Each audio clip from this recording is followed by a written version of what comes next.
बिस्मिल्लाहिर्रहमानिर्रहीम। अस्सलामुअलैकुम। True knowledge TV में खुशामदीद। दुनिया में सबसे बड़ी सोने की कानें किस मुल्क में और कहाँ पाई जाती हैं? इसका जवाब है जनूबी अफ्रीका के शहर जोहान्सबर्ग में।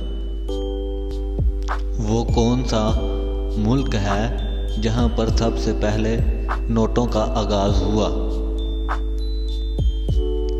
जवाब है चीन में। ऐसा कौन सा जानवर है जिसके 2 दिमाग होते हैं? जवाब है बंदर। दुनिया में सबसे ज़्यादा बिकने वाली चीज़ कौन सी है? जवाब है सिगरेट। भेड़िया किस मुल्क का कौमी निशान है? जवाब है तुर्की का।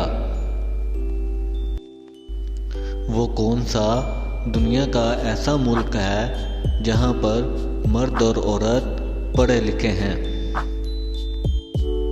जवाब है डेनमार्क। दुनिया की सबसे बड़ी माशियत कौन से मुल्क में है? जवाब है अमेरिका में।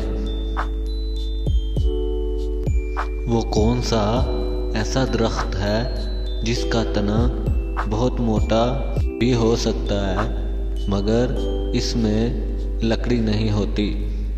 जवाब है केले का दरख्त।